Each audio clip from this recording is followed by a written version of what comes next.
ونستعينه ونستغفره ونؤمن به ونتوكل عليه ونعوذ بالله من شرور أنفسنا ومن سيئات أعمالنا من يهده الله فلا مضل له ومن يضلل فلا هادي له وأشهد أن لا إله إلا الله وحده لا شريك له وأشهد أن محمدا عبده ورسوله يا أيها الذين آمنوا اتقوا الله حق تقاته ولا تموتن إلا وأنتم مسلمون يا أيها الناس اتقوا ربكم الذي خلقكم من نفس واحدة وخلق منها زوجها وبث منهما رجالا كثيرا ونساء واتقوا الله الذي تساءلون به والأرحام إن الله كان عليكم رقيبا يا أيها الذين آمنوا اتقوا الله وقولوا قولا سديدا يصلح لكم أعمالكم ويغفر لكم ذنوبكم ومن يطع الله ورسوله فقد فاز فوزا عظيما أما بعد فإن خير الحديث كتاب الله وخير الهدي هدي محمد صلى الله عليه وسلم وشر الأمور محدثاتها وكل محدثة بدعة وكل بدعة ضلالة وكل ضلالة في النار. أعوذ بالله من الشيطان الرجيم. بسم الله الرحمن الرحيم. إنما المؤمنون إخوة فأصلحوا بين أخويكم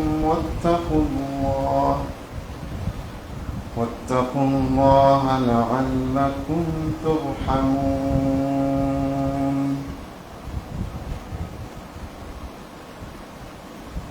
وقال النبي الأمين صلى الله عليه وسلم: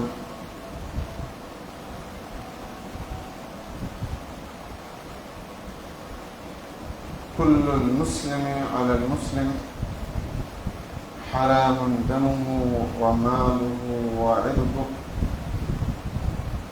رواه مسلم. وقال النبي الأمين صلى الله عليه وسلم: لا يحل لمسلم أن يهجر أخاه فوق 3 ليال. সমস্ত প্রশংসা, সমস্ত হামদ সানা আল্লাহ রাব্বুল ইজ্জাতের জন্য নিবেদন করছি, যে মহান রব্বুল আলামিন, যে আল্লাহ তাআলা আমাদেরকে আশরাফুল মাখলুকাত হিসেবে সৃষ্টি করেছেন, আমাদেরকে সকল সৃষ্টির উপর শ্রেষ্ঠত্ব দান করেছেন, যে মহান রব্বুল আলামিন আমাদেরকে কোরআন এবং সুন্নাহ অনুসরণের তৌফিক দিয়েছেন, যে আল্লাহ রাব্বুল ইজ্জাত আমাদেরকে পরস্পরে ঐক্যবদ্ধ হয়ে দ্বীন ইসলামকে পালনের জন্য আদেশ করেছেন, যে আল্লাহ তাআলা কোরআন এবং সহিহ সুন্নাহকে আঁকড়ে ধরার আদেশ করেছেন, দিনের পথে চলতে বলেছেন, অতঃপর আমাদেরকে সুস্থ রেখেছেন এবং আজকের পবিত্র জুমার দিনে সালাতুল জুমা আদায় করার জন্য আগে ভাগে মসজিদে আসার তৌফিক দিয়েছেন। সে আল্লাহ রাব্বুল ইজ্জতের শুকরিয়া আদায় করছি, আলহামদুলিল্লাহ। দুরূদ ও সালাম বর্ষিত হোক প্রিয় নবী, শেষ নবী, সাইয়্যিদুল মুরসালিন, খাতামুন নবীন মুহাম্মদুর রাসূল সাল্লাল্লাহু আলাইহি ওয়াসাল্লামের প্রতি আল্লাহুম্মা সাল্লি আলাইহি আল্লাহুম্মা বারিক আলাইহি। সম্মানিত ভ্রাতৃমণ্ডলী, উপস্থিতি, আজকে পবিত্র জুমার দিনে যে বিষয়টি খুব সংক্ষেপে আলোকপাত করার চেষ্টা করব সেটি হচ্ছে ইসলামী ভ্রাতৃত্ব। ইসলামী ভ্রাতৃত্ব বা ইমানি ভ্রাতৃত্ব, যেটাকে আরবিতে বলা হয় উখওয়া ইসলামিয়া বা উখওয়া ইমানিয়া, এটা অত্যন্ত গুরুত্বপূর্ণ একটি বিষয় এবং আল্লাহ তাআলার মুমিনদের জন্য সবচেয়ে বড় নিয়ামতগুলোর একটি নিয়ামত। সুতরাং এটি আমাদের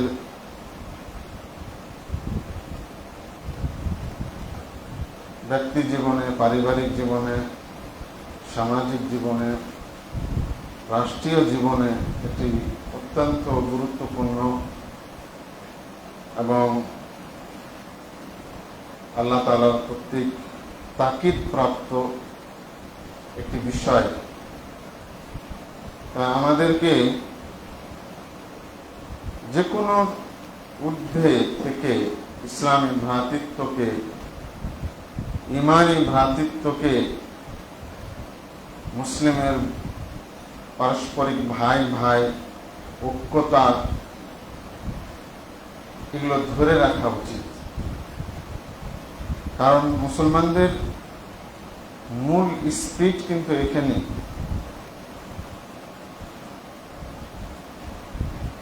অমুসলিমরা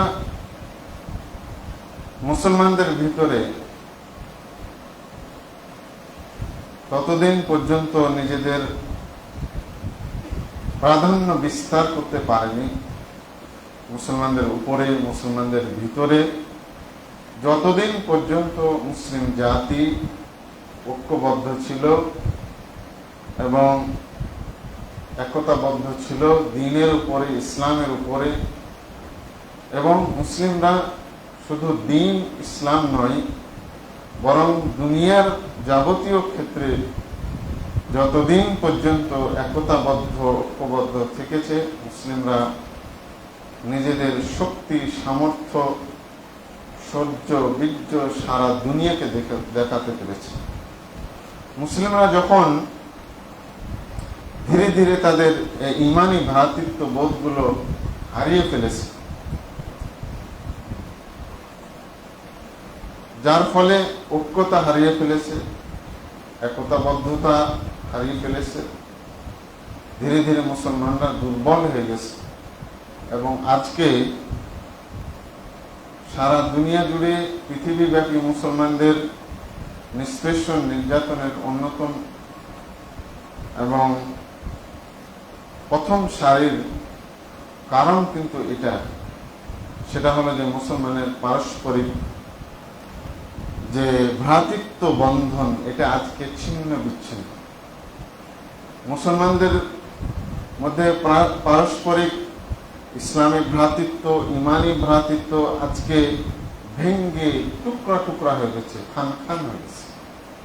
মুসলমানরা আজকে এক নয়, একতাবদ্ধ নয়, না রাষ্ট্রীয়ভাবে, না বৈষয়িকভাবে, না দ্বীনিভাবে, না সামাজিকভাবে, কোনো দিক দিয়ে আজকে মুসলমানরা কি ঐক্যবদ্ধ না।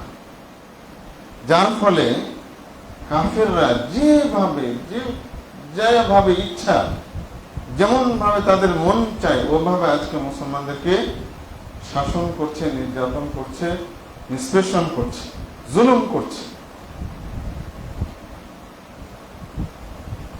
এই জন্য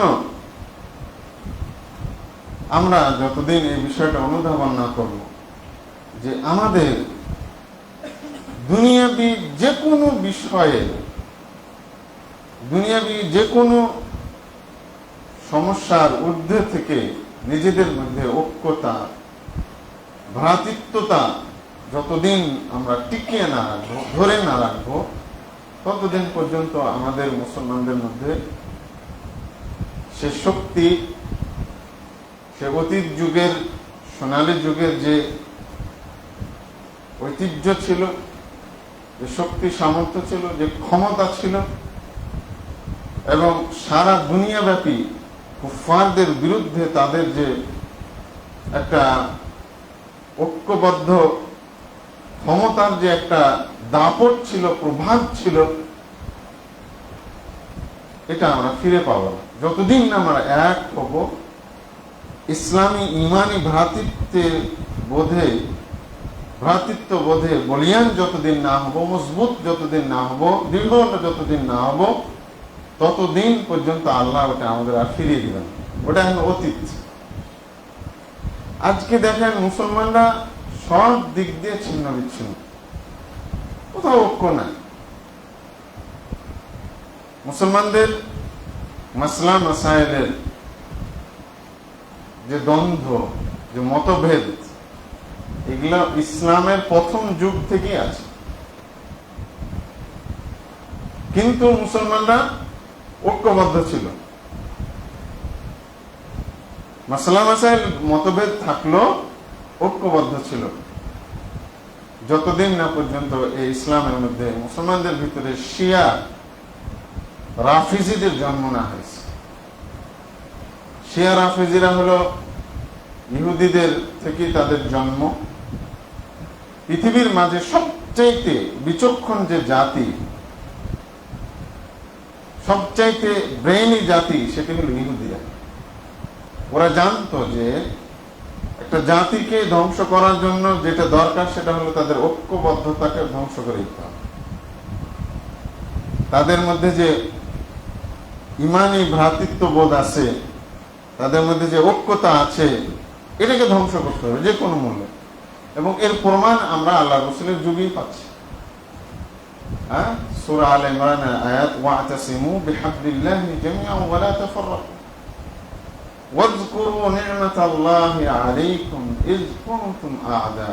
আল্লাহ এই আয়াতে আদেশ করছেন যে তোমরা কি, আমি আল্লাহর রশ্মিকে অর্থাৎ দ্বীন ইসলামকে তোমরা আঁকড়ে ধরো মজবুত ভাবে, ঐক্যবদ্ধ ভাবে, ওয়া লা তাফাররাকু, তোমরা দলে দলে বিভক্ত হবে,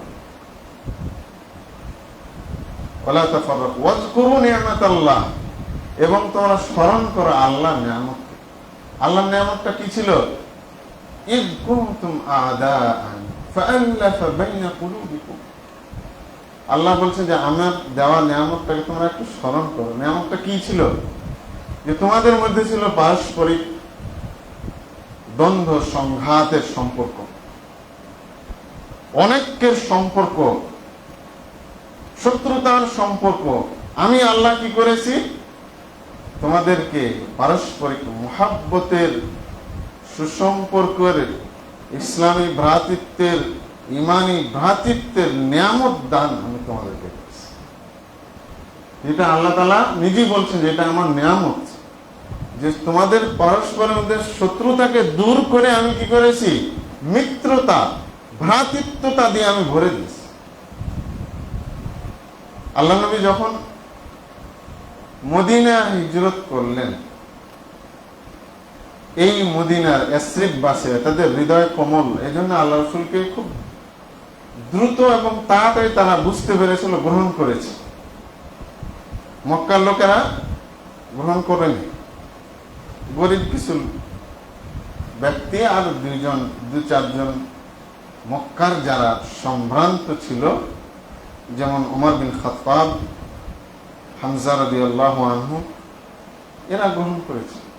বাদ বাকি সবাই ছিল নিম্ন শ্রেণীর, গরিব শ্রেণীর, দাস শ্রেণীর। আর আল্লাহ রাসূল সাল্লাল্লাহু আলাইহি সাল্লামকে মক্কার যে লোকগুলো গ্রহণ করেছিল সবাই ছিল নেতৃস্থানে। আউস এবং খাজরাজ গোত্র দুইটা ছিল মদিনার। আউস এবং খাজরাজ এরা কি সবসময় মারামারি, পিটাপিটি, সংঘাত লাগে, এদের মধ্যে হানাহানি, মারামারি, যুদ্ধ বিগ্রহ সবসময় লেগে থাকতো। এই দুইটা গোত্র মানে গোত্রীয় দ্বন্দ্ব ছিল আউস এবং খাজরাজ। ইসলাম এসে, আল্লাহ নবী সাল্লাল্লাহু আলাইহি ওয়াসাল্লাম এসে এদের মধ্যে এত ভ্রাতৃত্ব বন্ধনকে জুড়ে দিলেন, মজবুত করে দিলেন যে তারা মনে হয় যেন পরস্পর কি ভাই ভাই, আপন ভাইয়ের চেয়ে বেশি দামি ভাই। ইসলাম এসে কি করলো? এদেরকে আপন ভাই পরিণত করে দিল। তো এই যে আউস এবং খাজরাজ, এই দুই দল, এই দুই গোত্র সবসময় মারামারি আর যুদ্ধে লেগে থাকতো। কাদের উস্কানিতে জানেন? মদিনার অদূরে থাকা ইহুদিদের উস্কানিতে। ইহুদি, বানু কুরাইজা, আমি নামগুলো আগে বলেছিলাম, বানু কুরাইজা, বানু নাজির, বানু কাইনুকা, এই তিনটা বড় বড় গোত্র ছিল। এরা ছিল বুদ্ধি বিচক্ষণ, শয়তানি বুদ্ধি আর কি, এগুলোতে খুব অগ্রগামী। ওরা জানতো যে এই মদিনাবাসীদেরকে ভেড়া বানিয়ে রাখা যাবে যদি এদের ভিতরে দ্বন্দ্ব লাগিয়ে রাখেন। আর এই পলিসি ওরা অ্যাপ্লাই করছিল, বুঝতে পারছেন? যার ফলে এই আউস খাজরাজ সবসময় মারামারি লেগে থাকে, একজন একজনকে সহ্য করতো না। ইসলাম এসে কি করলো? একবারে জুড়ে দিল সম্পর্ক, মহাব্বতের সম্পর্ক, ইসলামী মহাব্বতের সম্পর্ক, ইমানি মহাব্বতের সম্পর্ক এমন ভাবে জুড়ে দিল তাদের মাঝে, যা ইস্পাত কঠিন ছিল। এটা আমাদের সহ্য হলো না ইহুদিদের। আরে এরা দেখছি সবাই মিলে গেছে, একজন আরেকজনের জন্য জীবন দিতে এরা প্রস্তুত, এত বন্ধুত্ব সম্পর্ক, এত এদের পারস্পরিক মহাব্বতের সম্পর্ক, না এটা ভালো লাগে না। একই জায়গায় আউস এবং খাজরাজের কিছু লোক, ওরা তো আল্লাহর রাসূলের সাহাবী, বসে খুশ গল্প করছে, হাসি হাসি গল্প করছে, নিজের সুখ দুঃখের গল্প করছে, মানে এক কথা মিলে মহাব্বত থাকলে যা হয়। ওখান দিয়ে ওই ইহুদিদের কয়েকজন ব্যক্তি দেখছে যে আরে এরা তো খুব মিলে আছে, তখন ওদের সামনে শুরু করে দিল অতীতের যে ওদের দ্বন্দ্ব ছিল ওটাকে উস্কে দিল। তোমরা তো তোমার বাপ দাদারা এরকম ছিল, ওইরকম ছিল, তোমরা তো এই ছিল, আউসকে মেরেছে খাজরাজের অমুক, খাজরাজকে মেরেছে আউসের অমুক, বাস এগুলা বলে দ্বন্দ্ব লাগিয়ে দিল। আবার তারা মারামারি অবস্থা ছিল। আল্লাহ রাসূলের কাছে সাথে সাথে তার কানে পৌঁছা মাত্র তিনি সেখানে উপস্থিত হয়ে তাদেরকে এমনই একটা বক্তব্য দিলেন, একবার আবার তারা কান্নাকাটি করে পরস্পরে কোলাকুলি করে মিলে গেল। সুবহানাল্লাহ। আর এটাই একটা পাওয়া যায়। তারপরে এই যে দ্বন্দ্ব মীমাংসা হলো, আর কোনোদিন তাদের মধ্যে দ্বন্দ্ব সংঘাত ছিল না। পরস্পরের ভাই, পরস্পরের হৃদয়ের অনেক কাছের তারা হয়ে গেল। কিসে করেছিল? ইসলাম করেছে। এটা ছিল আল্লাহর নিয়ামত। এই জন্য বুঝবেন যে পরস্পরে মিলে থাকাটা, এটা আল্লাহ তাআলার বিরাট নিয়ামতের মধ্যে থাকা, বুঝতে পেরেছেন? আর যখন দেখবেন একজন একজনকে সহ্য হয় না, মেনে নেওয়া যায় না, বুঝতে হবে যে ইবলিস ওই ব্রেনে ড্রাইভ করতেছে। ব্রেনে বসে যে সে ড্রাইভিং সিটে বসে আপনার ব্রেনকে সে ইবলিসি চিন্তাধারা, পরিকল্পনা, ইহুদি চিন্তাধারা ওদিকে নিয়ে যাচ্ছে। এই জন্য ইসলাম এত বেশি গুরুত্ব দিয়েছে, এত বেশি গুরুত্ব দিয়েছে যা বলা বাহুল্য। এই জন্য দেখবেন একটা স্বতন্ত্র, অনেক আয়াত তো আছে, একটা স্বতন্ত্র সূরাই নাযিল আছে। সে সূরাটা কি বলেন তো? মুসলমানরা যেন দ্বন্দ্ব সংঘাতে না জড়ায়, মিলে মিশে থাকে, এজন্য আল্লাহ রাব্বুল আলামিন কি দিয়েছেন? একটা সূরাই নাযিল করেছেন আলাদা করে। বলেন তো, কেউ বলতে পারবেন? সূরাটি হচ্ছে সূরাতুল হুজুরাত। কথাটা বুঝেছে? আল্লাহ চেয়েছেন যে আমার ইসলাম প্রিয়, আমার ভক্ত কুল, আমাকে যারা ভালোবাসে এদের মধ্যে যেন চিরতরে দ্বন্দ্ব সংঘাত যেন নিশ্চিন্ন হয়ে থাকে, এরা যেন পরস্পরে মিলে থাকে। এই জন্য আল্লাহ রাব্বুল আলামিন একটা সূরাকে সুন্দর করে শুধু আমাদের জন্য সাজিয়ে দিয়েছে। আল্লাহ তাআলা কি বলছেন? ইন্নামাল মুমিনুনা ইখওয়া, শুনে রাখো নিশ্চয় মুমিনরা হলো ভাই। এদের পরিচয় কি? ভাই। পরস্পরে এরা কি? ভাই ভাই। ফাসলিহু বাইনা আখাওয়াইকুম, যদি কোনো সমস্যা হয়ে যায় তাহলে তোমরা তোমাদের ভাইদের মধ্যে কি করে দাও? আপোষ মীমাংসা করে দাও। হতেই পারে ইবলিস তো লাগিয়ে আছে না। ইবলিসের কাজ নামাজি লোকের কাছে, ইবলিসের কাজ হলো যারা আল্লাহ তাআলার বিধানগুলো মেনে চলে, দ্বীনের পথে চলতে চায়, পাঁচ ওয়াক্ত যারা নামাজি, যারা আল্লাহ রাসূলের সুন্নাতকে মেনে চলতে চায়, যারা দ্বীনের পথে চলতে চায়, এদের ভিতরে সংঘাত তৈরি করে রাখে। এটা হলো ইবলিসের সবচেয়ে বড়। এখন বেনামাজির কাছে আর কোনো প্ল্যান আছে নাকি? হ্যাঁ, আমাদের সমাজে একটা আছে না, মাদ্রাসা ছাত্রদের কাছে ইবলিস থাকে বেশি। আর ওর ডিউটি তো ওখানে। ওর ডিউটি কি স্কুল কলেজে পড়ে ওদের ওখানে? না, ওদের কাছে তো ডিউটি নাই। কারণ ওর ডিউটি ওরা নিজেরাই নিয়ে নিয়েছে। ইবলিসের ডিউটি ওরা হাইজ্যাক করে নিয়েছে, তো ওদের কাছে দায়িত্ব আছে নাকি? বেনামাজি, সুদখোর, হারামখোর, ঘুষখোর, নেশাখোর, এদের কাছে ওর ডিউটি আছে নাকি?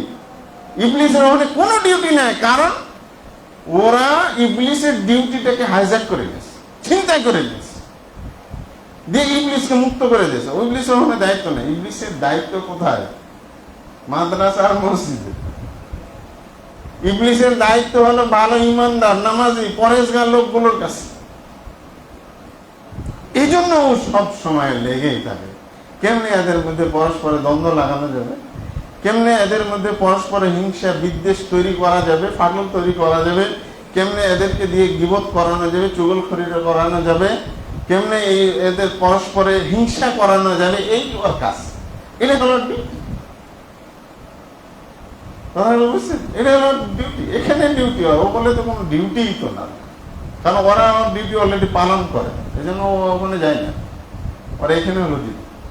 আল্লাহ তাআলা বলছেন ইন্নামাল মুমিনুনা, জেনে রাখো নিশ্চয় মুমিনরা হচ্ছে কি? ইখওয়া, পরস্পরে ভাই ভাই। কোন সমস্যা হলে ফাসলিহু বাইনা আখাওয়াইকুম, তোমাদের ভাইদের মধ্যে কি করে দাও? আপোষ করে দাও, মীমাংসা করে দাও। আর যেন দ্বন্দ্ব না থাকে, সংঘাত না থাকে, হিংসা না থাকে, বিদ্বেষ না থাকে, এগুলো যেন মুছে ফেলে। ওয়াত্তাকুল্লাহ, আল্লাহ বলছেন তোমরা আল্লাহকে ভয় করো। লাআল্লাকুম তুরহামুন, তাহলে আশা করা যায় তোমরা আল্লাহর দয়া প্রাপ্ত হবে।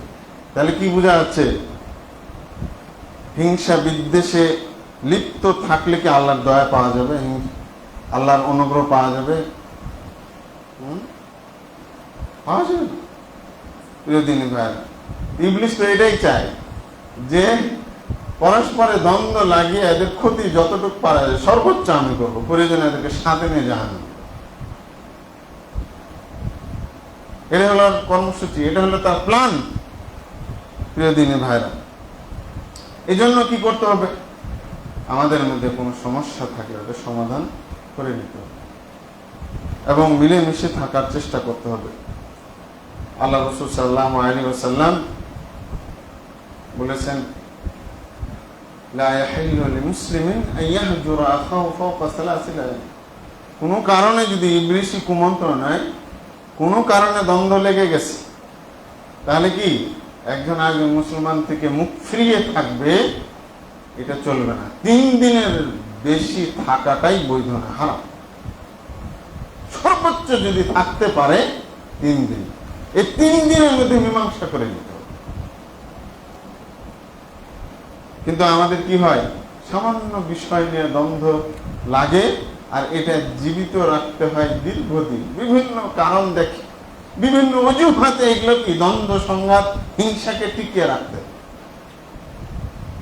কারণ ইবলিস জায়গা পেয়ে গেছে, সুযোগ পেয়ে গেছে, যত পারবে এটাকে আরো আগুন জ্বালিয়ে রাখবে, হিংসার আগুনকে, বিদ্বেষের আগুনকে, পরস্পরের সম্পর্ককে ছিন্ন রাখার মাধ্যমে যতদূর সম্ভব রাখা।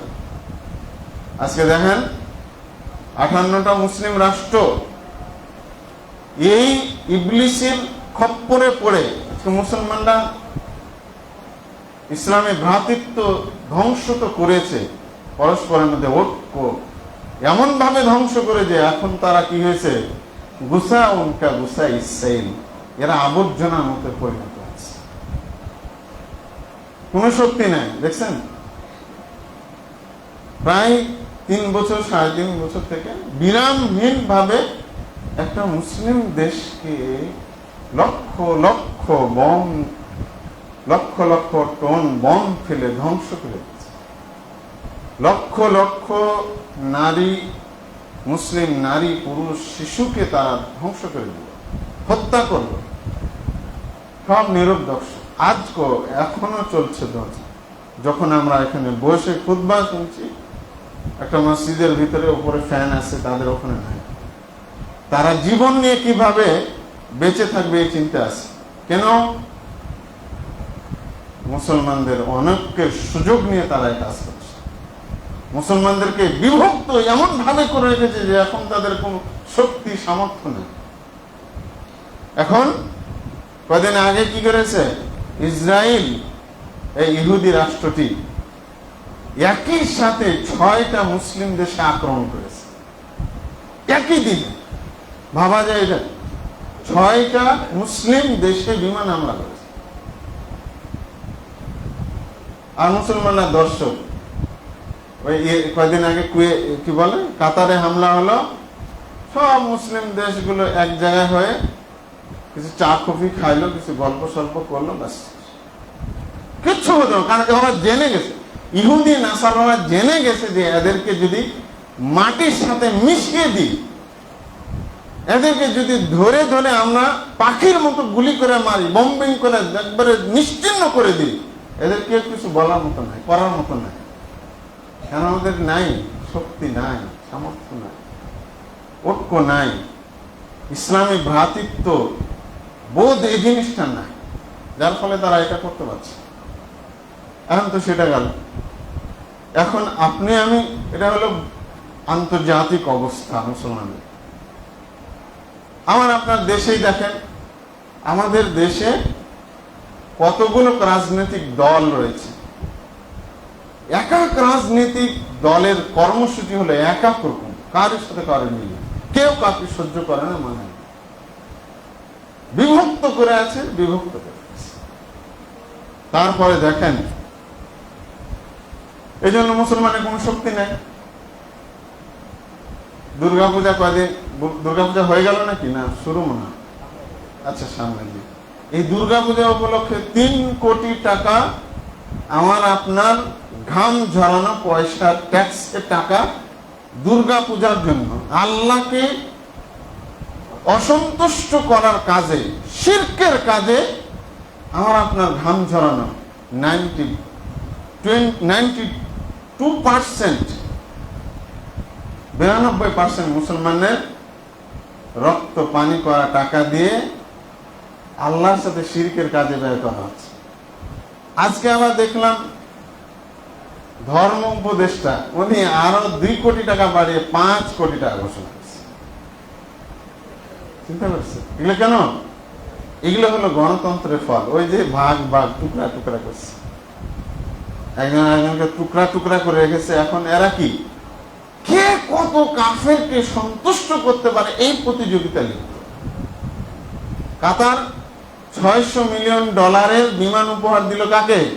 বিশ্বের সবচেয়ে বড় সন্ত্রাসী টেরোরিস্ট ডোনাল্ড ট্রাম্প পুরস্কার দিল। $1 ট্রিলিয়ন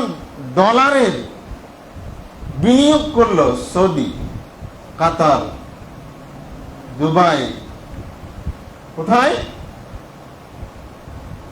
আমেরিকায়। আর ওই টাকাগুলো আমেরিকা নিয়ে কি করে জানেন? ইসরায়েলকে দেয়। ওই টাকাগুলো দিয়ে ইসরায়েলকে অস্ত্র দেয়, টাকা দেয় আর মারো। মানে কে কত কিভাবে পারবে কাফেরকে খুশি রাখতে, এই ধারণায় সবাই আছে। কারণ ওই যে মুসলমানদের ঐক্য নাই, ভ্রাতৃত্ব বোধ নাই, একজন আরেকজনের প্রতি যে ভালোবাসা, মহাব্বত, ইমানি সম্পর্ক, এগুলো নাই, এগুলো ধ্বংস হয়ে গেছে। এখন এভাবেই চলছে। প্রিয় দিনী ভাইরা, এইভাবে আমরা মুসলমানরা দিনের পর দিন ধ্বংসের দিকে চলছে।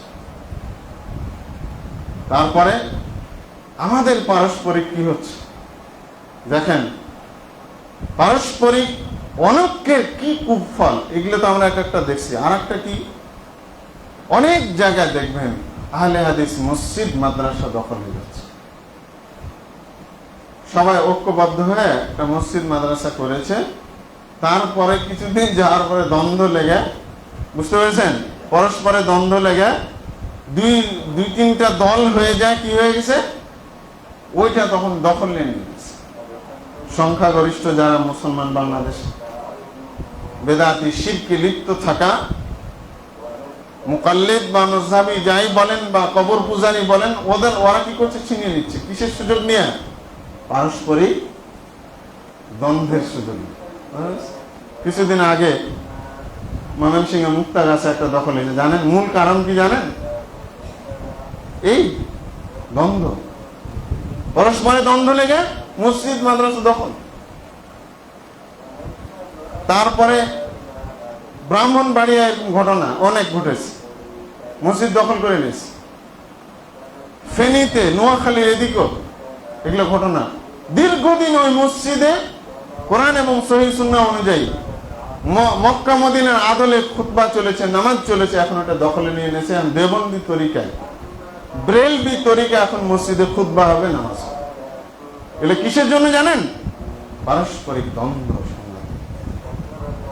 এই জন্য প্রিয় ভাইরা, পরস্পরের এটা থাকবে কিছু, এটাকে মিটিয়ে নিতে হবে যে কোনো উপায়ে। যদি কোনো সমস্যা থাকে কি করতে হবে? মিটিয়ে নিতে হবে। বলেন, আমি যে কথাগুলো বলেছি একটাও কি ফল কথা? বলেন, বাস্তব। এটা আমি আপনাকে বাস্তব দেখাচ্ছি যে অনৈক্য এবং পারস্পরিক দ্বন্দ্ব থাকার কারণে, ইমানি মহাব্বতের ফাটল থাকার কারণে, আমি বলছি যে ইমানি মহব্বত নাই এমনটা না, ফাটল ধরার কারণে পড়ল। তাহলে কেমন করে আমাদের মধ্যে থাকতে হবে? এই জন্য ঐক্যবদ্ধ থাকতে হবে। বুঝা গেছে? কথায় আছে না, একতাই বল, একতাই বল। আর আপনি ইসলামী একতা, এটা তো আরো পাওয়ারফুল বল, এটা থাকতে হবে। আমরা মাঝে মধ্যে ভাবি আর মাথা নষ্ট হয়ে যায়, আমরা সামাজিক ভাবে, রাষ্ট্রীয় ভাবে, বৈশ্বিক ভাবে, আন্তর্জাতিক ভাবে সব দিক দিয়ে আমরা কি গেছি, পরস্পরের মধ্যে দ্বন্দ্ব সংঘাতে লিপ্ত হয়ে টুকরা টুকরা খানখানা হচ্ছে। অথচ এটা হারাম। কিন্তু আল্লাহ নবী সাল্লাল্লাহু আলাইহি ওয়াসাল্লাম কি বলেছেন? আল ফুরকাতু হালাকাতুন, বিভক্তি হচ্ছে ধ্বংস। আল ফুরকাতু আযাবুন, আরেক হাদিসে আল্লাহ নবী বলছেন বিভক্তি হচ্ছে আল্লাহর গজব, আল্লাহর আযাবের কারণ। ওয়াল জামাআতু রাহমাতুন, একতাবদ্ধতা হচ্ছে আল্লাহর দয়া, আসমানের, আল্লাহ রাব্বুল আলামিনের পক্ষ থেকে, আসমান থেকে দয়ার কারণ হলো ইউনাইট থাকা, একতাবদ্ধ থাকা, ঐক্য থাকা। আর এক হাদিসে আল্লাহ নবী বলছেন আল জামাআতুন নাজাতুন, ঐক্যবদ্ধতা হলো মুক্তির উপায়। কেন আমরা বিভক্ত হব? কেন? কি কারণ? সামান্য ছোট ছোট কারণে আমাদেরকে হইতে হবে?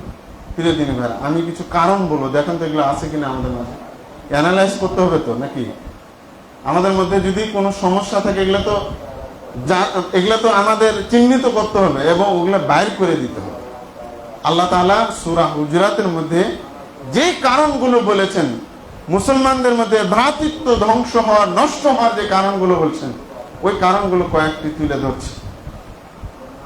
আর আমরা চেষ্টা করব ওই কারণগুলো থেকে দূরে থাকা।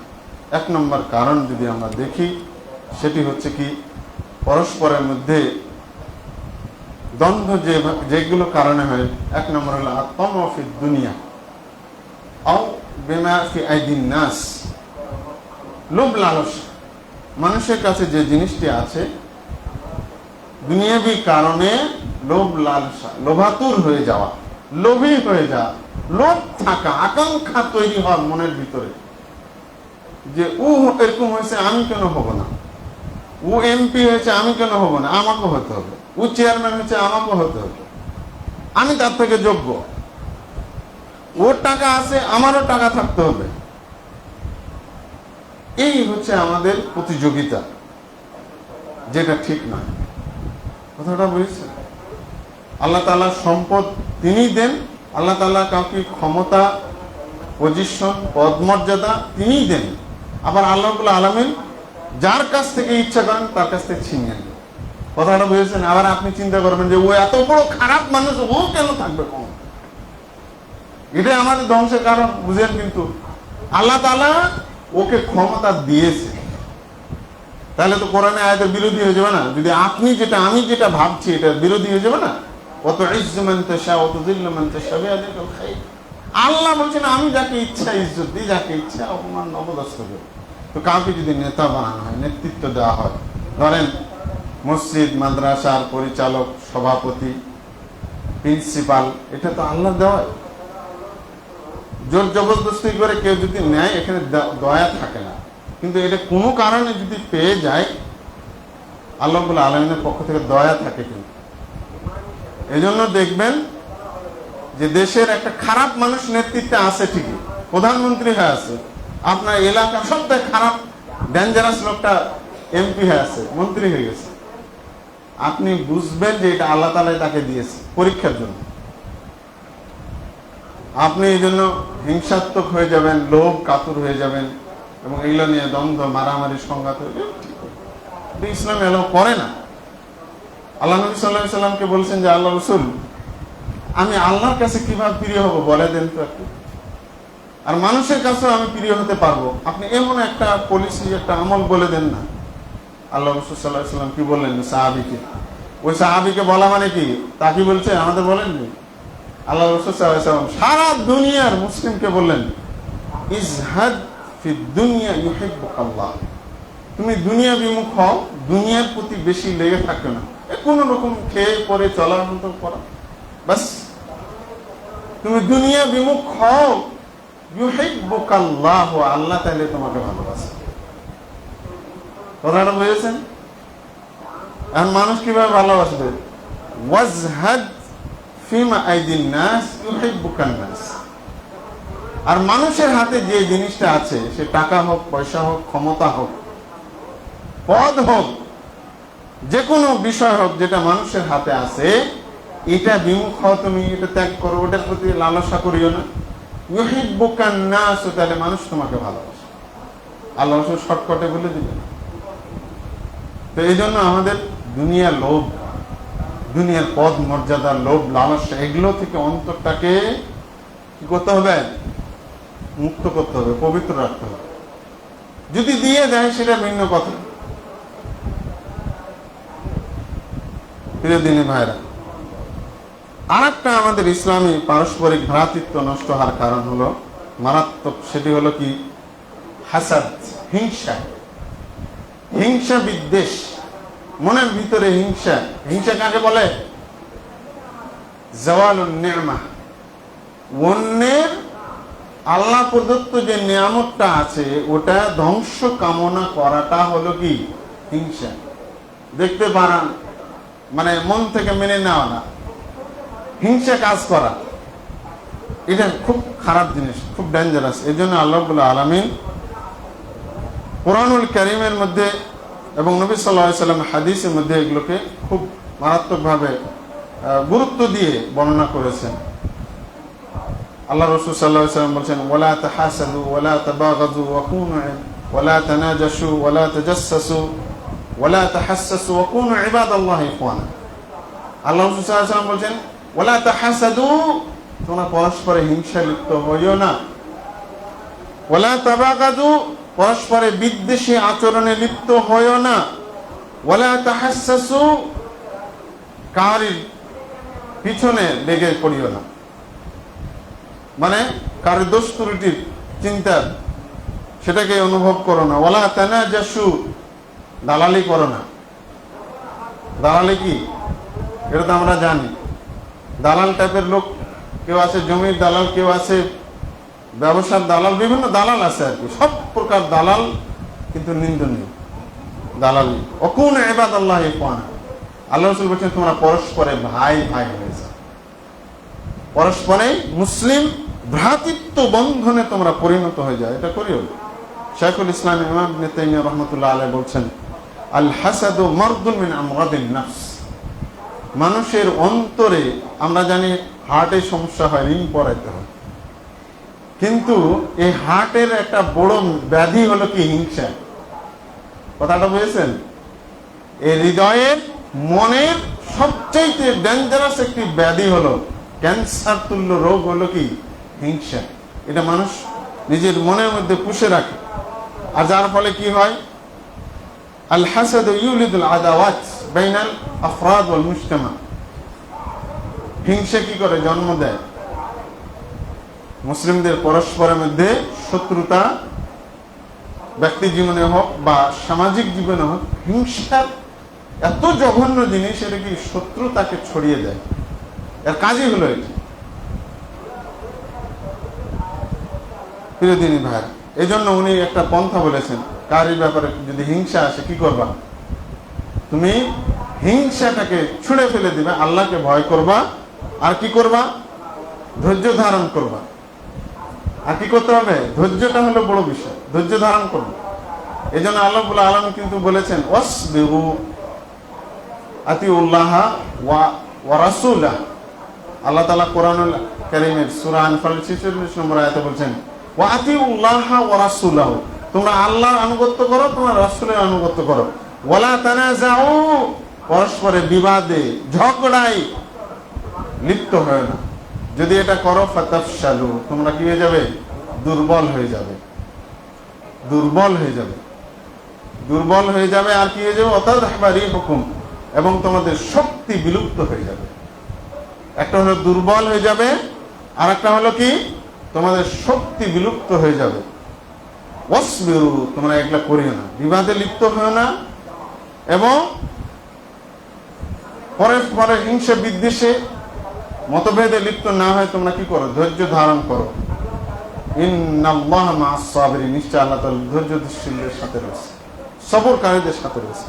এই জন্য হিংসাটাকে আমাদের কন্ট্রোল করতে হবে। আল্লাহ নবী বলেছেন ইন্নাল হাসাদা ইয়াকুলুল হাসানাত কামা তাকুলুন নারুল হাতাবা। হিংসা এত ডেঞ্জারাস, মারাত্মক বিষয়। আল্লাহ নবী বলছেন যে হিংসা মানুষের ভালো আমলগুলোকে কি করে, খেয়ে ফেলে, মানে ধ্বংস করে দেয়। যেমন ভাবে আগুনের মধ্যে আপনি লাকড়ি দিলে মুহূর্তে লাকড়িটাকে জ্বালিয়ে ভস্মীভূত করে ধ্বংস করে, ঠিক এইভাবে হিংসা মানুষের সৎ আমল, ভালো আমলগুলোকে ধ্বংস করে। এই জন্য হিংসা থেকে আমাদের বাঁচতে হবে। প্রিয়দিন, আরেকটি কারণ মুসলিম ভ্রাতৃত্ব নষ্ট হওয়ার, সেটি হলো কি গীবত। গীবত এবং চুগলখড়ি করা। গীবত মানে হলো পরনিন্দা করা, অন্যের নিন্দা করা। চুগলখড়ি করা এটা মারাত্মক বিষয়। আল্লাহ রাব্বুল আলামিন সূরা হুজরাতের 12 নম্বর আয়াতে বলেছেন ওয়ালা তাজাসসাসু ওয়ালা ইয়াগতাব বা'দুকুম বা'দা, তোমরা পরস্পরে গীবত করবে। আইয়ুহিব্বু আহাদুকুম আয়াকুলা লাহমা আখিহি মাইতান। গীবতকে আল্লাহ তাআলা উদাহরণ দিচ্ছেন কিসের সাথে, দেখেন, তুমি কি তোমার মৃত ভাইয়ের মাংস খাওয়াতে পছন্দ করো নাকি? কেউ খায়? জিন্দা একটু খাওয়া যায়, কিন্তু মরে গেলে কি খায় নাকি? মানুষ আরো দূরে সরিয়ে দেয়। যতই আপন হোক, যত দ্রুত সম্ভব তাকে বাড়ি থেকে বের করে মাটির নিচে কিভাবে রেখে দিবে সেই চিন্তা থাকে। এই জন্য মানুষ যেহেতু মানে জন্মগত সৃষ্টিগত ভাবেই মৃত্যুকে এড়িয়ে চলতে চায়, মরা জিনিসকে। এই জন্য আল্লাহ তাআলা বলছেন আইয়াকুলা লাহমা আখিহি মাইতা। হ্যাঁ, তোমাদের কেউ কি এটা পছন্দ করবে তার মরা ভাইয়ের গোশত খেতে? পছন্দ করবে নাকি? অর্থাৎ আমরা তো পছন্দ করি। ফাকারিহতুমু, আল্লাহ বলছেন তোমরা এটা পছন্দ করো না, তোমরা ঘৃণা করো। বিধায় কি করতে হবে, ওয়াত্তাকুল্লাহ, তোমরা গীবত টিবত চর্চা করিও না, তোমরা আল্লাহকে ভয় করে চলো। ইন্নাল্লাহ তাওয়াবুর রহিম, নিশ্চয় আল্লাহ তাআলা তওবা কবুলকারী, দয়াময়। এখন কথা হলো যে গীবতটা কি বৈধ নাকি? আমরা অনেকে বৈধ করে নিই, আরে ওর মধ্যে এগুলো আছে তো বলে সমস্যা কি? আমরা বলি ওর মধ্যে আছে তো বললে সমস্যা কি? এই জন্য তো বলি, না বললে কি হয়? বলতে তো হবে, মানে আমরা যুক্তি দেখাই। আল্লাহ রাসূল উত্তর দিয়ে দিয়েছেন গীবত কেমনে করবে, এটা করা যাবে কিনা। সাহাবীরা বললেন যে আল্লাহ রাসূল, আমার ভাইয়ের মধ্যে যে জিনিসটা আছে অন্যায়, এটা বললেও কি গীবত হবে? সমস্যা আছে? না না, আল্লাহ রাসূল বলছেন না, এরকম না, বরং আছে। আল্লাহ রাসূল বলছেন ইন কানা ফিহি মা তাকুল, তুমি যা বলছো যদি সত্যি তার মধ্যে থাকে, ফাকাদ ইগতাবতা, তাহলে তুমি তো গীবত করলে। আর গীবত করা মানে মরা ভাইয়ের গোশত খাওয়া। আল্লাহ রাসূল বলছেন যেটা আছে তার মধ্যে, এটা যেটা তুমি আরেকজনের সামনে বোঝায়, জানো এই কিন্তু এরকম, তার কিন্তু এই সমস্যা। আল্লাহ রাসূল বললেন ফাকাদ ইগতাবতাহু, তাহলে তুমি তার গীবত করলে। ওয়াইলাম এখন ফিহি কামা তাকুল, আর তুমি যেমন বলছো এটা যদি না থাকে ফাকাদ বাহাত্তাহু, তাহলে তুমি তার উপর অপবাদ দিবে। দুই দিকেই কিন্তু বিপদ আছে। যেটা আছে ওটা বলছেন, ওটাও আছে, ওটা গীবত। আর যদি না থাকে, হিংসা করে আপনি বলছেন আরেকজনের সামনে, ওকে কলুষিত করার জন্য, ওকে দোষারোপ করার জন্য, ওকে নিন্দনীয় করার জন্য, ওকে খারাপ বানানোর জন্য আপনি বলছেন, জেনে শুনে বলছেন, তাহলে আপনি কি করলেন? তার উপর অপবাদ দিলেন। আর অপবাদের শাস্তি কি? কঠিন শাস্তি, কঠিন শাস্তি তার জন্য, আল্লাহর কাছে মারাত্মক শাস্তি। প্রিয় দিনী ভাইরা, এই জন্য গীবত চুগলখড়ি থেকে বেঁচে থাকে। চুগলখড়িটা কি? চুগলখড়িটাকে আল্লাহ রাসূল সাল্লাল্লাহু আলাইহি ওয়াসাল্লাম বলছেন, যারা একজনের কথা আরেকজনের কাছে লাগিয়ে বেড়ায়, এর কথা ওর কাছে বলে, এই গ্রুপের কথা ওই গ্রুপকে লাগায়, ওই গ্রুপের কথা এই গ্রুপকে লাগে, এদেরকে বলা হয় কি? নাম্মাম বা কাত্তাত। হাদিসের ভাষায় বলা হয় কি? নাম্মাম বা কাত্তাত, চুগলখোর। আর এদের জন্য জান্নাত হারাম। এদের জন্য কি? জান্নাত হারাম। এই টাইপের লোকদের জন্য। পুরুষ মানুষরা আজকাল এই জ্বরে আক্রান্ত, স্বাভাবিকভাবে মহিলারা এগুলোতে খুব পারদর্শী, একজনের কথা আরেকজনকে লাগাইতে। কিন্তু দুর্ভাগ্যবশত এই মেয়েলি চরিত্রটাকে অনেক পুরুষও ধারণ করে। এটা থেকে মুক্ত থাকতে হবে। খুবই ডেঞ্জারাস এগুলো, মারাত্মক বিষয়গুলো। এই জন্য আল্লাহ তাআলা গুরুত্ব দিয়ে বর্ণনা করেছেন সূরা আল হুজরাতের এই বিষয়গুলো। আর একটা বিষয় হলো সম্পর্ক নষ্ট করা, সেটা হলো কি? আল হুমাজ ওয়াল লুমাজ, যেটাকে আমরা সূরা হুমাজায় বলি ওয়াইলুল লিকুল্লি হুমাজাতিল লুমাজা। দুর্ভোগ বা ওয়াইল জাহান্নাম, নিশ্চিত দুর্ভোগ ওই ব্যক্তিদের জন্য যারা সামনে গালাগালি করে আর পিছনে যে পরনিন্দা করে বা নিন্দা রটিয়ে বেড়ায়। এদের জন্য কি রয়েছে? ওয়াইল নামক জাহান্নাম। এটা হলো জাহান্নামের একটা ডেঞ্জারাস, খুবই মারাত্মক উপত্যকা। আল্লাহ তাআলা ওর কথা বলছে। লুমাজা হুমাজা, হুমাজা লুমাজা। অনেকে বলে না, আমি কিন্তু ভাই এই পিছনে বলা পছন্দ করি না, যা বলতে যে সামনেই বলে দেব। আসে না এরকম? এটা খুব খারাপ বিষয়। কিন্তু আপনি যদি তাকে ইসলাহ করতে চান, আলাদা করে তাকে বলবেন, ভাই আপনার মধ্যে এই জিনিসটা আছে, সংশোধন হওয়া ভালো। কিন্তু ওখানে 2 জন আছেন, 3 জন আছেন, বা উনি ছাড়া আরো কিছু লোক আছে, ওর সামনে আপনি বলে দিচ্ছেন, আবার গর্ব করে বলছেন যে আমি কিন্তু পিছনে বলা পছন্দ করি না, যা বলতে চাই মুখের ওপরে বলে। তাহলে এই আয়াতটা কি হবে বলেন? ওয়াইলুল লিকুল্লি হুমাজাতিল লুমাজা, যারা সামনাসামনি নিন্দা জ্ঞাপন করে, গালিগালাজ করে, মন্দ কথা বলে আক্রমণ করে, এবং যারা পিছনেও দিয়ে এগুলো করে বেড়ায়। উভয়ের জন্য কি রয়েছে? ওয়াইল নামক জাহান্নাম। মানুষের সম্পর্ক নষ্ট হওয়ার এগুলো কিন্তু অন্যতম কারণ। এই জন্য এই খারাপ বিষয়গুলো থেকে বেঁচে থাকতে হবে। ইবনে আব্বাস রাদিয়াল্লাহু তাআলা আনহু বলছেন যে আল্লাহ তাআলা জাহান্নামীদের ওয়াইল নামক জাহান্নামে নিক্ষেপ করবেন, শাস্তি দেওয়া শুরু করবেন 3 শ্রেণীর মানুষকে দিয়ে। একটা হলো আল মাশাউনা বিন নামিমা, যারা চুগলখড়ি করে বেড়ায়। দ্বিতীয় হলো আল মুফাররিকু বাইনাল আহিব্বা, মুসলিম 2 ভাই মহব্বতের সম্পর্ক ছিল, কিন্তু এই পণ্ডিতি করে কি করলো, দুইজনের মাঝে দূর সম্পর্ক তৈরি করে দিল, দুইজনের মাঝে ফাটল ধরিয়ে দিল মহব্বতের ভিতরে। ইসলামী মহব্বত ছিল, এই কি করলো, কৌশলে দুইজনের মধ্যে ফাটল ধরিয়ে দিল, দল তৈরি করে দিল। একে দিয়ে জাহান্নাম উদ্বোধন করবেন, ওয়াইল নামক জাহান্নামকে আল্লাহ। আর একটা কি, আল বাগুন আকবরুল গায়ব, যারা কি মানুষের মন্দ জিনিসগুলোকে খুঁজে বেড়ায়, ওর মধ্যে কি কি মন্দ আছে ওগুলো খুঁজে, নিজেরটা খবর নেয়, নিজের ব্যাপারে ভুলে কিন্তু আরেকজনের ব্যাপারে মাশাআল্লাহ খুব সচেতন, খুব সচেতন। মানে এটা মনে হয় যেন আমার দায়িত্ব, এটা আমার বড় দায়িত্ব। নিজের বাড়িতে পর্দা নাই, নিজের বাড়িতে ইসলামী পরিবেশ নাই, নিজের বাড়িতে স্বামী স্ত্রী ভালোবাসা নাই, নিজের বাড়িতে পরস্পরের ভাইয়ের মধ্যে বন্ধুত্ব নাই, মহাব্বত নাই, আর আরেকজনে ভুল ধরে বেড়াচ্ছে।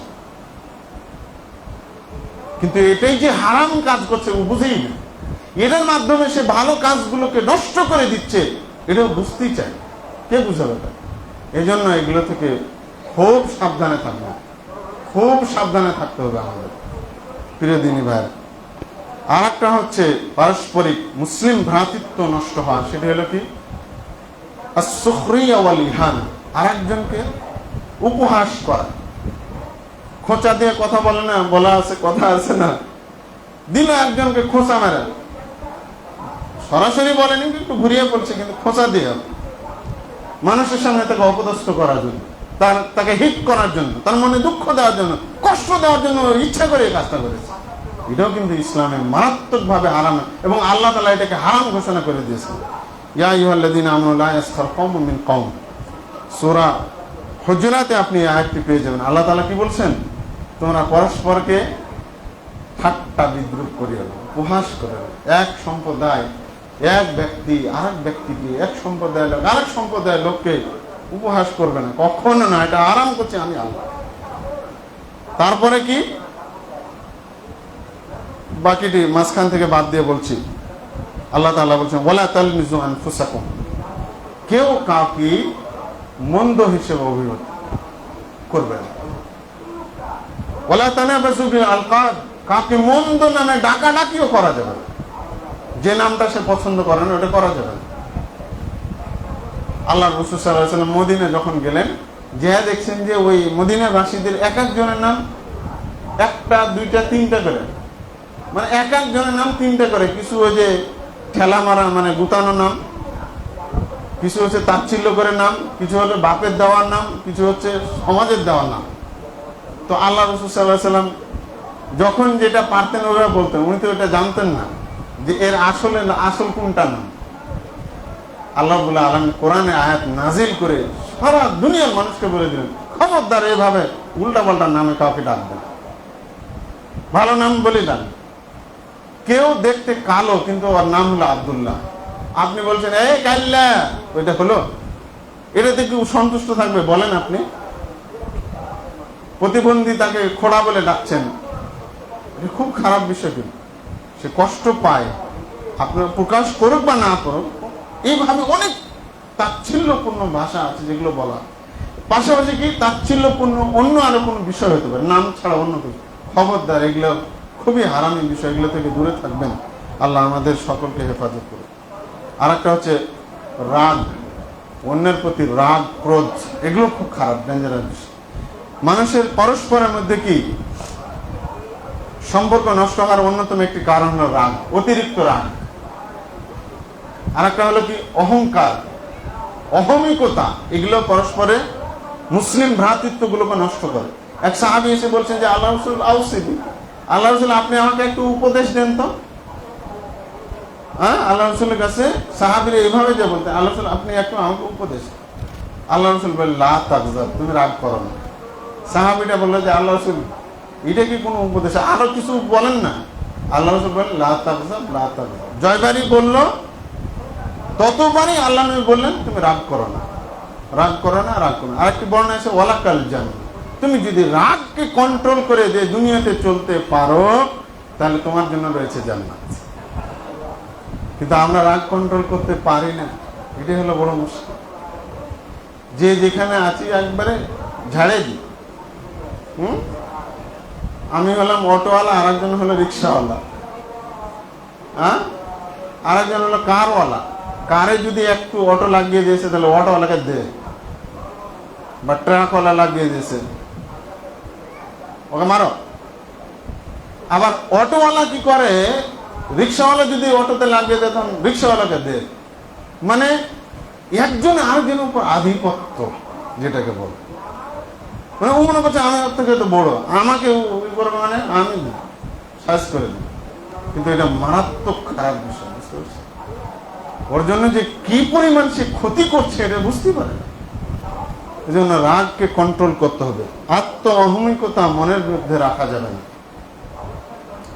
আল্লাহ রাসূল সাল্লাল্লাহু আলাইহি ওয়াসাল্লাম বলছেন 3টি জিনিস মানুষকে ধ্বংস করে, তার মধ্যে হলো একটা আত্ম অহমিকতা। ওয়াইয়াজাবুল মারই বিনাফসি, নিজে খুব নিজেকে বড় মনে করে, যে জায়গায় আছে ওই পজিশনে থেকে নিজেকে কি মনে করছে, আমি অনেক বড়, বিরাট, অতএব আমার নিচে যে আছে ও আমার কিছু বলবে, আমার ক্ষতি করবে, এটা মানে নেব না। লাগা হয় কথা দিয়ে, না হয় কিল দিয়ে, আর না হয় আরো যদি কিছু থাকে সেগুলো দিয়ে লাগাও। মানে এমন অবস্থাটা এখন তৈরি হয়েছে আমাদের সমাজে, এখন বিশৃঙ্খলা এমন পর্যায়ে চলে এসেছে, কেউ কাকে সহ্য করতে, যে যে অবস্থা আছে নিজের রাগকে সেই মতো কাজে লাগে, একবার আরেকজনের ক্ষতি করে চিরতরে নিস্তব্ধ করে দিতে চায়। কিন্তু কোন মুসলমানের মধ্যে এগুলো চরিত্র থাকতে পারে না চিরদিনই। এগুলোকে ধ্বংস করার জন্যই তো আল্লাহ রাব্বুল আলামিন ইসলামকে নিয়ে এসেছে। এখন আপনি মুসলমান হয়ে যদি আপনার মধ্যে ইসলামিক চরিত্র, নম্রতা, ভদ্রতা, সহনশীলতা, ধৈর্যশীলতা, ভ্রাতৃত্ব বোধ এগুলো যদি না থাকে তাহলে আপনি কেমনে মুসলমান? আপনি কেমন করে নিজেকে মুসলিম দাবি করতে পারেন? কেমন করে নিজেকে মুমিন দাবি করতে পারেন? এগুলো অন্তর থেকে বের করে দিতে হবে। আর একটা হলো কি, ইসলামী ভ্রাতৃত্ব ধ্বংস হওয়ার, সেটি হলো সুউজ্জন, বদ ধারণা, খারাপ ধারণা, আরেকজনের ব্যাপারে নেগেটিভ ধারণা। এগুলো কি করে মানুষকে পরস্পরের মধ্যে দ্বন্দ্ব তৈরি করে দূরে দূরে সরিয়ে দেয়। এটা আল্লাহ তাআলা সূরা আল হুজরাতে সুন্দর করে বলে দিয়েছেন, ইয়া আইয়ুহাল্লাযীনা আমানু ইজতানিবু কাসীরাম মিনাজ-যন, হে ঈমানদারগণ তোমরা অধিক ধারণা থেকে বেঁচে থাকো। ইন্না বা'দায-যন্নি ইসম, কারণ অনেক ধারণা এমন হয় যেটা পাপ, ধারণা করাটাই পাপ। আপনি বলেননি কিন্তু খালি ধারণা করেছেন, এটাই পাপ। এই জন্য আরেকজনের ব্যাপারে খুব সতর্ক থাকবেন, বদ ধারণা কখনোই পোষণ করবেন না। এটার কারণে অনেক অনেক কিছু হয়ে যায়, অনেক সমস্যা তৈরি হয়ে যায়। সময় নেয়, না হলে বলতাম একটা ঘটনা, বুঝতে পারছেন? এই বদ ধারণা থেকে কি হয়, খুবই খারাপ বিষয়গুলো। এই জন্য পজিটিভলি থাকবেন। এক মুমিন আর এক মুমিনের ব্যাপারে সবসময় কি থাকবেন, পজিটিভ ধারণা রাখবেন। খারাপ ধারণা থেকে সবসময় দূরে থাকার চেষ্টা করবেন। প্রিয় দিনী ভাইরা, এখন কথা হলো কিভাবে আমরা ভ্রাতৃত্ব বোধগুলোকে টিকে রাখতে পারি। এক নম্বর হলো যে আমরা কি করব না, আমাদেরকে সর্বাগ্রে আল্লাহ রাব্বুল আলামিনের দেওয়া এই নিয়ামত মুসলিম ভ্রাতৃত্ব বা ইমানি ভ্রাতৃত্ব, এই জিনিসটা খেয়াল করতে হবে যে এটা আল্লাহ তাআলার নিয়ামত। আমি যদি কোনো কারণে, দুনিয়াবি কোনো কারণে, শরীয়গত কোনো কারণে না, দুনিয়াবি কোনো কারণে আমি আরেকজনের সাথে সম্পর্ক নষ্ট করে দিলাম, আরেকজনের সাথে কথা বলায় বন্ধ করে দিলাম, আরেকজনের সাথে আমি করে দিলাম, তাহলে তো এটা হলো না, আল্লাহর নিয়ামতকে অস্বীকার করা হবে। এই জন্য যদি পারস্পরিক ছোটখাটো কোনো থাকে এটা সমাধান করে নিতে হবে। কারণ কি জানেন, একজন মুসলমানকে যেমন হত্যা করা হারাম, তেমনি ভাবে তার মান ইজ্জতকে হানি করাটাও হলো কি হারাম। ওইভাবে একেবারে রক্ত এবং ইজ্জত মুসলমানের সমান সমান। আল্লাহ রাসূল সাল্লাল্লাহু আলাইহি ওয়াসাল্লাম সহিহ মুসলিমের হাদিসের মধ্যে বলছেন, সিবা কুল মুসলিম আলাল মুসলিম, এক মুসলমান আরেক মুসলমানের উপর হারামুন দামুহু ওয়া মালুহু ওয়া ইরদুহু, এক মুসলমান আরেক মুসলমানের উপর হারাম হলো তার রক্ত, তার সম্পদ, তার মান ইজ্জত। যেমন আপনি কাউকে হত্যা করাটা কি বৈধ মনে করেন নাকি? তাহলে আপনি গীবত করে তার মান ইজ্জত, তার সম্মানকে হানি করাটাকে কেমন বৈধ মনে করেন? পশ্চিম কারণ না, হতেই পারে না। এজন্য এগুলো থেকে আমাদের সতর্ক থাকতে হবে। মুসলমানের পারস্পরিক ইজ্জত সম্মানকে তার জানেরই মতো করে মর্যাদা দিতে হবে, সম্মান করতে হবে। এটা হলো ইসলামের শিক্ষা, এটা হলো কোরআন এবং হাদিসের আদেশ আমাদের জন্য, আমাদের মুসলিম ভ্রাতৃত্বকে টিকিয়ে রাখার জন্য। প্রিয় দিনী ভাইরা, মুখ আছে বলে কাউকে গালি দিয়ে দেবেন, এটা করা যাবে না। আল্লাহ রাসূল বলছেন, সিবাবুল মুসলিমে ফুসুকুন ওয়া কিতালুহু কুফরুন, কাউকে গালি দেওয়াটা হচ্ছে ফাসিকি কাজ, এবং তার সাথে লড়াইয়ে লিপ্ত হওয়া, মারামারিতে লিপ্ত হওয়াটা হচ্ছে কি কুফর। আল্লাহ রাসূল সাল্লাল্লাহু আলাইহি সাল্লাম আরো বলছেন, আল মুসলিম আখুল মুসলিম, এক মুসলিম আরেক মুসলিমের ভাই, লা ইয়াজলিমুহু ওয়া লা ইয়াখযুলুহু, তার উপর জুলুম করবে না, তাকে অপমান অপদস্থ করবে না, তাকে সাহায্য করা ত্যাগ করবে না, তাকে সাহায্য করা বাদ দিবে না, তাকে সর্বোচ্চ সাহায্য করার চেষ্টা করতে হবে। তাকে অমুসলিমদের কাছে নির্যাতনের জন্য সমর্পণ করা যাবে না।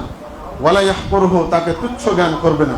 বিহাসবি ইমরিইন মিনাশ শাররি আন ইয়াহকুরা আখাহুল মুসলিম, একজন মুসলমানের নিকৃষ্ট হওয়ার জন্য এতটুকুই যথেষ্ট যে সে তার মুসলিম ভাইকে তুচ্ছ জ্ঞান করবে। এতটুকু সামান্য ছোট মনে করা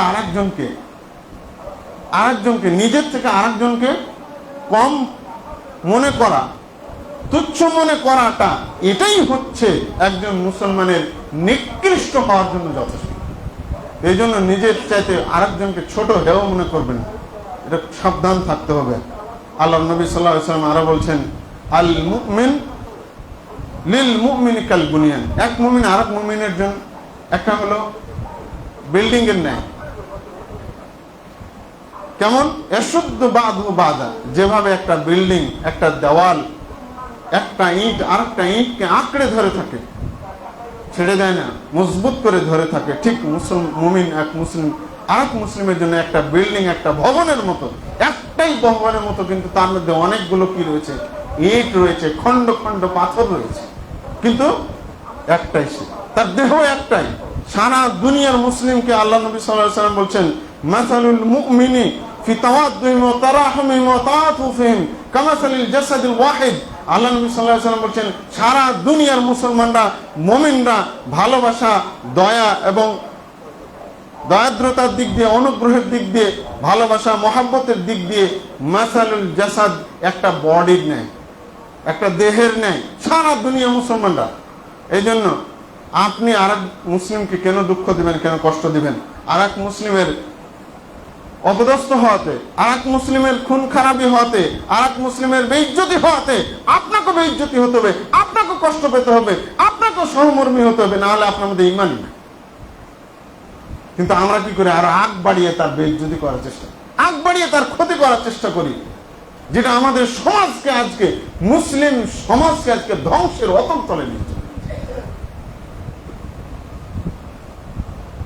আল্লাহ নবী সাল্লাল্লাহু আলাইহি সাল্লাম বলছেন, আদ-দীনুন নাসিহা, দিন হলো শুভ কামনা, কল্যাণ কামী। দিনের অর্থই হলো যে একজন আরেকজনের কল্যাণ কামনা করে। এই ইসলাম দিন ইসলামের যেই অনুসারী একজন আরেকজনের কল্যাণ কামনা করে, ভালো চাই। সাহাবীরা বললেন, কুল্লা লিমান ইয়া রাসূলুল্লাহ, আল্লাহ রাসূল এই শুভ কামনা কার জন্য? আল্লাহ রাসূল বললেন, লিল্লাহি ওয়া লিকিতাবিহি ওয়া লিরাসূলিহি ওয়া লিআইম্মাতিল মুসলিমিনা ওয়া আম্মাতিহিম। আল্লাহ রাসূল সাল্লাল্লাহু আলাইহি ওয়াসাল্লাম বললেন, দিন হচ্ছে শুভ কামনা আল্লাহর জন্য, ওয়া লিরাসূলিহি, তার রাসূলের জন্য, ওয়া লিকিতাবিহি, তার কিতাবের জন্য, ওয়া লিআইম্মাতিল মুসলিমিন, মুসলিম নেতাদের জন্য, ওয়া আম্মাতিহিম, এবং সাধারণ মুসলিমের জন্য হচ্ছে একজন আরেকজনের জন্য শুভ কামনা করে। এটা অনেক ব্যাখ্যা রয়েছে হাদিসের, যদি বলি একটা জুম্মা লাগবে। যা হোক, সংক্ষেপে বললাম যে বিষয়টা হলো যে একজন আরেকজনের কল্যাণ চাইবে, ভালো চাইবে সব সময়ের জন্য। আল্লাহ রাসূল সাল্লাল্লাহু আলাইহি ওয়াসাল্লাম আরেকটি হাদিসের মধ্যে বলছেন, 6টি হক উল্লেখ করে বলছেন যে ওয়ায়ানসাহু লাহু ইযা গাবা ও শাহাদা। 6 নম্বরে যে আল্লাহ নবী সাল্লাল্লাহু আলাইহি ওয়াসাল্লাম বলছেন, এক মুসলিম আরেক মুসলিমের জন্য কল্যাণ চাইবে, সে উপস্থিত থাকুক আর অনুপস্থিত। সব অবস্থায় এক মুসলিম আরেক মুসলিমের কি চাইবে? কল্যাণ চাইবে, শুধু কল্যাণ চাইবে। আল্লাহ রাব্বুল আলামিনের পক্ষ থেকে ফেরেশতারা ওই ব্যক্তির জন্য দোয়া করে যেই ব্যক্তি তার মুসলিম ভাইয়ের অনুপস্থিতিতে তার ভাইয়ের জন্য দোয়া করে আল্লাহর কাছে, তার কল্যাণ চায়, ওই ব্যক্তির জন্য আল্লাহ রাব্বুল আলামিনের সমস্ত ফেরেশতা তার জন্য দোয়া করে। কিন্তু আজকে আমাদেরকে ইবলিস এমন ভাবে পুষণ দিয়েছে যে আজকে আমাদের অন্তরে অন্তরে বিভক্তি তৈরি করে দিয়েছে, সমাজে সমাজে বিভক্তি তৈরি করে দিয়েছে, মসজিদে মসজিদে বিভক্তি তৈরি করে দিয়েছে, মাদ্রাসায় মাদ্রাসায় বিভক্তি করে দিয়েছে, ইউনিয়নে বিভক্ত করে দিয়েছে। আজকে ইবলিস আমাদেরকে রাষ্ট্রীয়ভাবে বিভক্ত করে দিয়েছে, আমাদের বৈশ্বিকভাবে একবারে আন্তর্জাতিকভাবে সব ক্ষেত্রে আজকে আমাদেরকে মুসলমান এই ইবলিস আমাদের বিভক্ত করে দিয়েছে। আর এই ইবলিসের পুলিশে আমরা সে অনুযায়ী চলছি, নিজেদেরকে চালাচ্ছি। কেন হবে? প্রিয়দিনী ভাইরা, আমরা অনুভব করব আমরা মুসলমান, ওই ভাইও মুসলমান, তার ত্রুটি থাকতেই পারে, তার কিছু বিচ্যুতি থাকতেই পারে, কিন্তু এর মানে যে এটা নয় যে তাকে আমি শায়েস্তা করব, তার দোষ ত্রুটি ধরে আমি কি করব? দলাদলি করব, আমি তার বিরুদ্ধে যাব, আমি তাকে অপমান করব, অপদস্থ করব। এগুলো চিন্তা কখনো করবেন না। এই ধরনের ফাটল, এই ভ্রাতৃত্ব নষ্ট কাজগুলো কি করে জানেন? বৃহৎ বিষয়কে ক্ষতিগ্রস্ত। আমি যেটা প্রথমে বলেছি, মনে আছে আপনাদের কি কি ক্ষতি হয়? ইসলামী ভ্রাতৃত্ব নষ্ট হলে, পারস্পরিক দলাদলি করলে কি কি ক্ষতি হয় কিছু তো নমুনা তুলে ধরেছি। যারা আগে এসেছেন ভালো করে বুঝেছেন তো ইনশাআল্লাহ। আশা করি এটা হৃদয়ে ধারণ করবেন এবং এই সমস্ত নেগেটিভ গুলো জিনিস থেকে, আমাদের বিষয়গুলো থেকে আমাদের দূরে থেকে ইসলামী ভ্রাতৃত্বকে যে কোনো উপায়ে অটুট রাখার জন্য সর্বোচ্চ এবং সর্বাত্মক চেষ্টা করতে হবে। আল্লাহ রাব্বুল আলামিন আমাদেরকে কোরআন এবং সহিহ সুন্নাহ থেকে আজকে যা শুনলাম, বুঝলাম, বললাম, আল্লাহ যেন আমাদের সকলকে সে অনুযায়ী আমল করার তৌফিক দান করুন। আমিন। ওয়া মা আলাইনা ইল্লাল বালাগ।